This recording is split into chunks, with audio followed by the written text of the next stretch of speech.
And what is happening in your opinion? What when you sit back and look at the situation, what do you make of this chaos that you're witnessing? I think Iran is dealing from a foundation of fact-based truth. It's operating within the four corners of reality as dictated by its performance during the conflict between itself and the United States and Israel. They haven't overstepped their bounds. Everything that Iran has done is, something that is logical. I'm not saying that people can support it. You could say, I don't support what Iran's doing, but it's a logical action based upon, what we know of Iran's capabilities. They're not claiming to be able to do things that they can't actually follow up on. That's the exact opposite of the United States. Donald Trump lives in a fantasy world, a fantasy world that is heavily influenced by, pressures emanating not from the region where the war was fought, but rather domestically with upcoming midterm elections. Donald Trump is seeking to paint a picture that is pleasing to American voters, but not necessarily reflective of reality. Yeah. How do you see the new defense pact between Saudi Arabia and Pakistan, Saudi Arabia, Pakistan, and Turkey? Because there are some sort of interpretations on the part of Iranians. It was so positive on the part of Iran. You see, the foreign minister, he speaks, the foreign ministry of Iran. The reaction was so positive. Even the new head of National Security Council of Iran, he reacted positively. On the other hand, Israel, two of their ministers said that it's a threat, it's a Sunni threat for Israel. And Erdogan, we had Turkey talking about it. They say we are bringing, foreign minister of Turkey, Fidan, said that Iran has its own problems, but after all, we need Iran to be there with us. He didn't mention if Iran joins or not. Pakistan believes that all Muslim countries should come together. What is the perception in Washington, in your opinion, when they look at what's going on? Well, I think nobody understands what exactly this pact is. That's, it's supposed to be a self-defense pact of collective self-defense, somewhat modeled on Article 5 of the NATO Charter. An attack against one is an attack against all. But let's be straight up honest about that. Other than Pakistan and Saudi Arabia having arrangements where Pakistan provides manpower to Saudi Arabia, there is no common doctrine. Mm-hmm. So people said this is the NATO of the Middle East. No, it's not. Where's their unified military doctrine? Can Saudi Arabian military units operate, with Turkish military units in an interoperable fashion? If you put a Saudi battalion online and a Turkish battalion online next to it, can they coordinate their operations? Do they have the same logistics? Do they speak the same language? No. Pakistan, no. Pakistan has its own. So, their air forces don't know how to fight with one another. Do they have a unified air doctrine? Do they have the ability to ping, IFF codes off each other and not shoot each other down? So it's a lot of theory. One thing they say is that it doesn't abrogate any existing security arrangements. So how do you deal with Turkey and NATO? Right off the bat. And then what about, an attack against one is an attack against all, but what about a conflict that derives from the aggressive posturing of any of the nations that are involved? What if Pakistan gets involved in a shooting war with India? Does that mean that Saudi Arabia and Turkey have to come to Pakistan if India strikes Pakistan in retaliation for something Pakistan does? Turkey right now is occupying, according to some interpretation, Cyprus, a European Union member. They're occupying Syria. They're occupying northern Iraq. If Turkey were to get involved in a shooting war with Israel over Syria, Does Saudi Arabia come to Turkey's assistance? Is that self-defense? Does Pakistan come to Turkey's assistance? What about Saudi Arabia and its ongoing conflict with Ansarallah in Yemen? Is Pakistan and Turkey meant to come to the assistance of Saudi Arabia? This is a pact that has no meaning, none whatsoever. So I don't, it's maybe a step in the right direction, but which direction? Is it against Iran? They say no. They say Iran's not signaled out. As you said, the Iranians don't seem to be threatened by this. Is it against Israel? Well, they don't say that, but the implication is that. But here's the big unanswered question. How does this relate to the U.S.-dominated security architecture that's currently in place? Saudi Arabia has not divorced itself from the United States. So the last time I checked, Saudi Arabia is more beholden to America than they are to the Mecca Pact, which is what this is, the Mecca Pact between the three. Turkey's a NATO member. Is Turkey really going to go against the United States as a NATO member? This pact has no meaning, none whatsoever. It's gibberish. It's chaos. It needs more reflection. I mean, I was in Turkey and talking to people who are friends of the Erdogan regime, the different political party, but still sympathetic. Their focus was that Turkey should be aligned with Iran, Russia, and China. And this alignment is sort of taking Turkey in the exact opposite direction. Who knows? Maybe there's some vision here. I have a hard time imagining them trying to cut Iran out of the picture. But when you take a look at it, it's a crescent basically designed to contain Iran. It's not a crescent to contain Israel. So I think this is just an action that took place because these nations are concerned about a vacuum being created by the collapse of American prestige in the region, and that they're afraid that other nations may seek to exploit this. Israel with its relationship with the United Arab Emirates. Oh, that's the other thing. What about the Gulf Cooperation Council? I thought they had a military component as well. Did Saudi Arabia withdraw from that? Again, this is a document that has no meaning, and with no meaning, it means it's not enforceable. There are many points in what you've said, but let me start with the first point, which you mentioned about the Cyprus. I was in Cyprus. I know this. I know Cyprus, the northern part. I was in the northern part of Cyprus, which is under the control of the Turkish government. All of them, they're Turkish people. They're talking Turkish. Their culture is Turkish. They have nothing to do with the southern part of the Cyprus. That's why you see the same thing. I assume that we can compare that to what's going on in the eastern part of Ukraine, which was the ethnic Russians, mostly connected with the Russian more than Ukrainians, if we can argue that.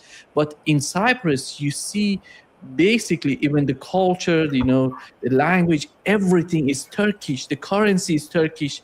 Nothing. You see no, connection with Greece. Correct, but here's the problem. I agree with you. I mean, I agree with you 100%. But what is Northern Cyprus's status under international law?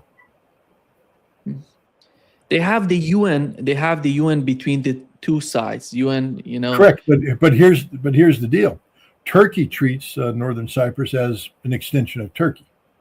So when it comes to, for instance, exploring for oil and gas in the waters around Cyprus, Turkey says this is ours, and Cyprus says no, it's ours, and it interferes with Israeli, projections. And Turkey applies the same philosophy to the Aegean Sea, and so what happens? The point I was bringing up is, with Cyprus, what happens if they get in a shooting war with Greece over oil? And what if Greece decides to wake up one morning and conduct a preemptive strike against the Turks? I'm not saying it's going to happen, but what if it does? Does Saudi Arabia come to the assistance of Turkey, citing the Mecca Pact? Does Pakistan bring its nuclear arsenal to bear against Greece? And the answer is no, which means it's a meaningless pact. This is all I was pointing out. I wasn't saying that the Turkish presence in northern Cyprus was illegitimate. What I'm saying is that it creates a very complicated geopolitical problem set that puts Turkey at odds not only with Greece, but all of the nations of the Eastern Mediterranean. Remember, Turkey expanded its maritime border based upon a treaty arrangement with Tripoli, I think, the Tripoli government, that basically drew a line right down the middle. And that changes everything in terms of, oil and gas rights. France doesn't agree with it. Egypt doesn't agree with it. Nobody agrees with it except Turkey and that section of Libya. But it changes everything, and it creates friction that could lead to conflict. What happens if Turkey gets in a shooting match with France, which almost already happened once because of Libya? Remember that Turkish convoy making its way, and the French tried to interdict it, citing some sort of ridiculous, European Union, rule. And the Turks said, "You come any closer, we're sinking your ship." The French, "You can't sink us, we're French." The Turks like, "Do it." And what happens if you get in a shooting match? France has said they'll support Greece no matter what. So if Greece attacks Turkey, France comes on the side of Turkey. Now you got an intramural firefight involving NATO. Is Saudi Arabia really going to get in the middle of that? The answer is no. And yet, this pact is supposed to be about collective self-defense. That's what I meant. It's got no meaning to it. Yeah. I think the point that you've raised is important because it was mentioned by Yemenis as well. They said, they said to Turkey, do you think that if Israel attacks you, Saudi Arabia going to defend you? It's going to be us defending you, not Saudi Arabia. But the problem with Saudi Arabia, Scott, is they're not that capable militarily if they decide to defend. Thank you. The only thing that gives Saudi Arabia any punch is Pakistan. That's it. You take away Pakistan from the equation, Saudi Arabia's got nothing. Nothing. They spent a lot of money on weapons that if the Saudi Arabian pilots went up against a real Air Force, they'd be shot out of the sky. The Saudi Arabian army can't fight. They're just fat, out of shape, obese, non-fighting fools. They don't want to fight. They want to, sit there and wear uniforms and give themselves medals for appearing on parades, and and that's that. They don't know how to fight. They don't want to fight. That's why they have a relationship with the Pakistanis. You see, the Saudis buy their armies. They don't train their armies. So Saudi Arabia's got nothing. Israel doesn't fear, Saudi Arabian division, marching through Jordan, closing on it. They pray for that to happen because the division will defeat itself logistically as it approaches. So Saudi Arabia is just a non-starter there, which is, begs the question: what are they up to here? Saudi Arabia would be better off, trying to expand upon the rapprochement that existed, that was negotiated by China to maybe not create a formal defensive alliance with Iran, but make it clear that Saudi Arabia and Iran have no problems, that there's no military threat, that that Saudi Arabia is done with America. But that's the other thing. I mean, this whole pact is meaningless so long as Saudi Arabia allows American forces on its bases. So as long as there's an American military presence in Saudi Arabia, this pact is meaningless. It means nothing. It's a joke. It's embarrassing. It's humiliating because it actually means absolutely nothing. That's my point. I have never seen, or I have never read or experienced anything with the case of Iran toward Saudi Arabia. They have never seen Saudi Arabia as the enemy militarily. They're politically, maybe they have the tensions there, but never they thought that Saudi Arabia would be a threat militarily, or any of these GCC countries. The point is... they're not afraid of the GCC at all. No one's afraid of the GCC. If there's anybody fatter than the Saudis, it's some of the GCC countries. Again, that only have militaries because they bring in mercenaries from abroad, many Pakistanis. Pakistanis have good soldiers, a lot of them, and everybody rents them out. But no, the idea that the Bahraini special forces are going to come in and scare the crap out of the Iranians is just a joke. And if you're waiting for Kuwait to field an army that has any capabilities, you're waiting in vain. None of them have the ability to fight. None of them have the ability to fight. They don't like fighting. They like spending money to buy hookers in London. They don't like spending money to train themselves in the art of close quarter combat. I believe that at the heart of this military pact or defense pact or security pact is Saudi Arabia. Saudi Arabia is asking Turkey and Pakistan coming together with them to announce. What is that? This wasn't the case before the war started, Scott. There is something going on inside Saudi Arabia, in my opinion, that they see the necessity of having this. You mentioned that's not gonna bring a lot of leverage for them, but after all, they're feeling that they need it. What is that? It's because the United States has abandoned them and put them in a very difficult situation. It's because Israel felt the ability to attack Qatar without consequence, because the United States promised something that it can't deliver on. But it's not, I would say that it's less Saudi Arabia. Remember, Saudi Arabia did that strategic pact. Saudi Arabia already has a strategic pact with Pakistan. Already have it. It's sort of what they have here, but more.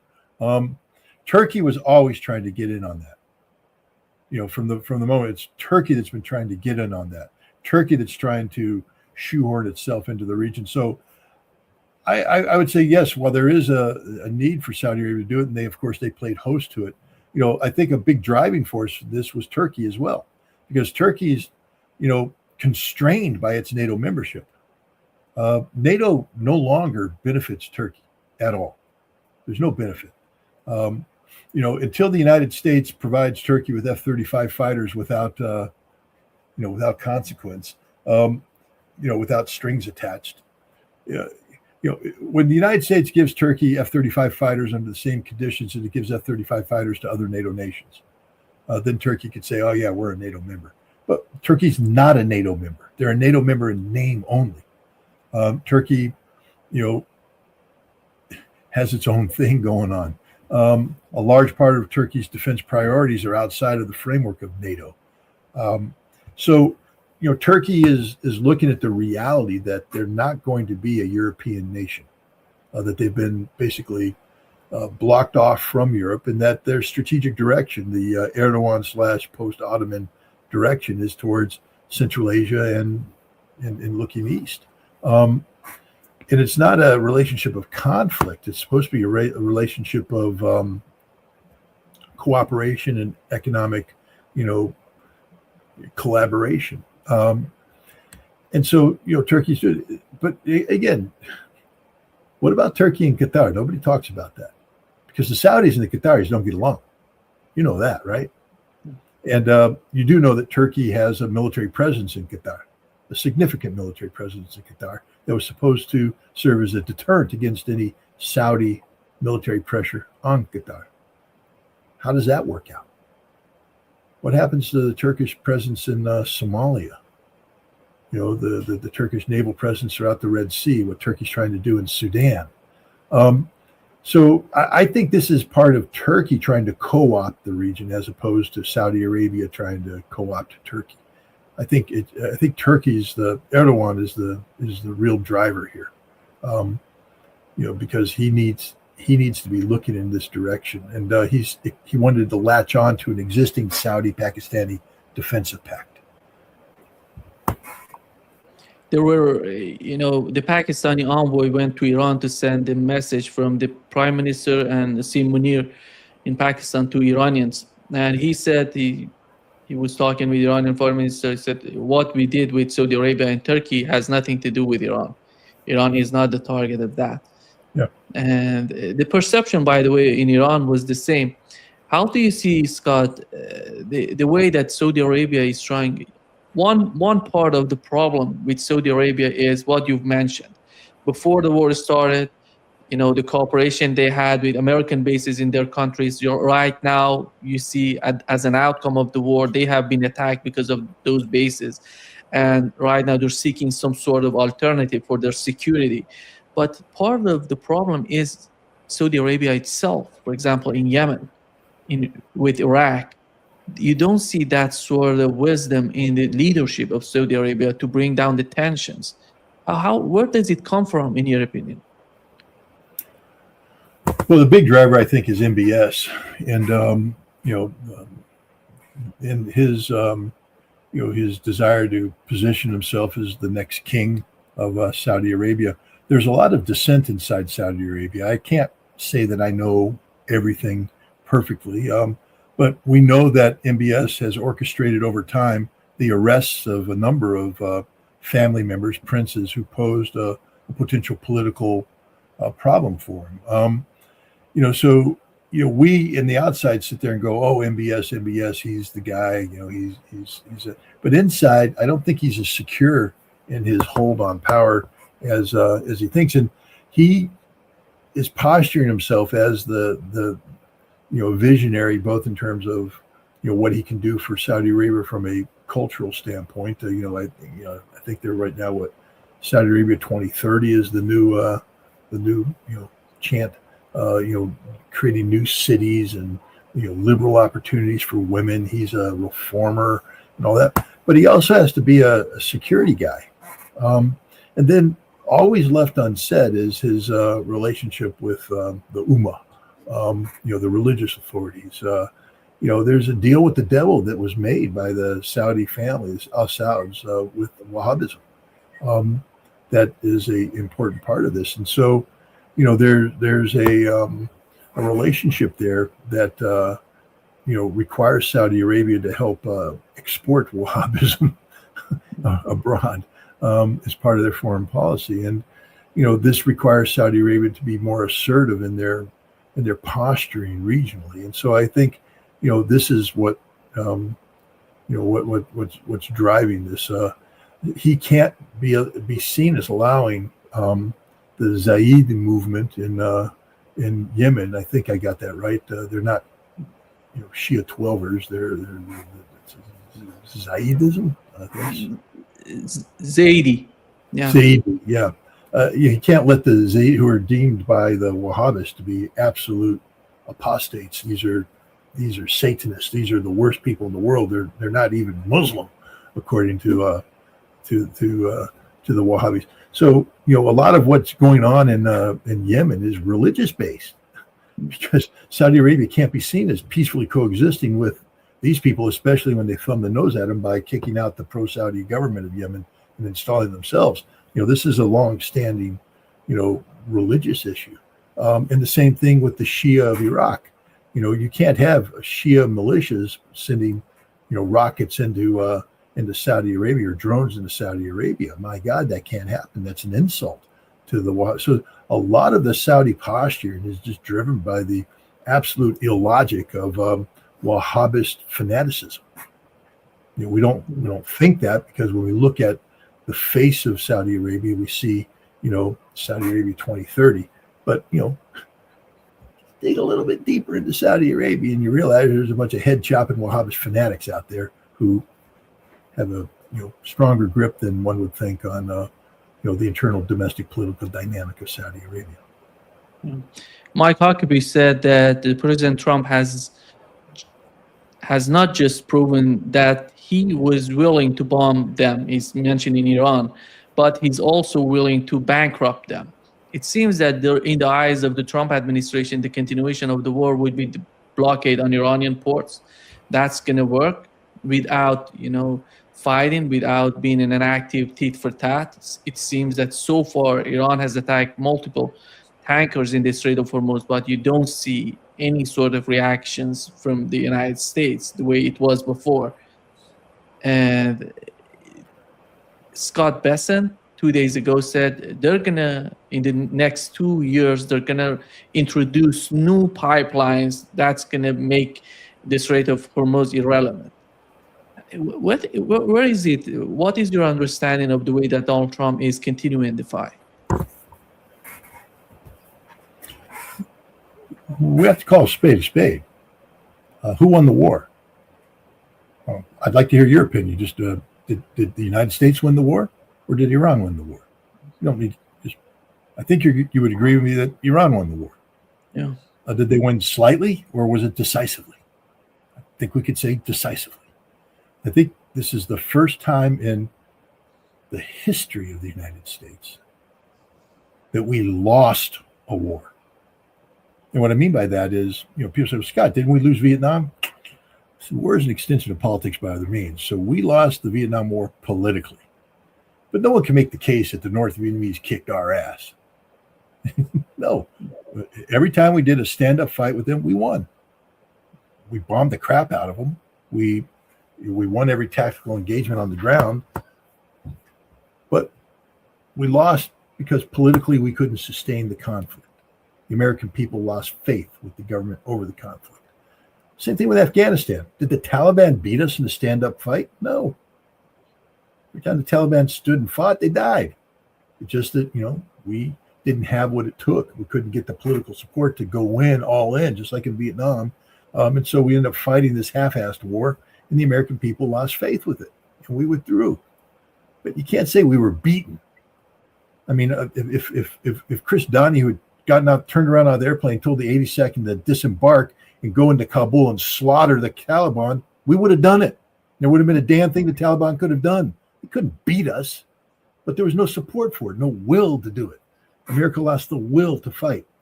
Iran, we want to fight. We can't. We got beat. And you say, well, Scott, we ran out of ammunition. That's not really getting beat. To you, that means you don't understand anything about war.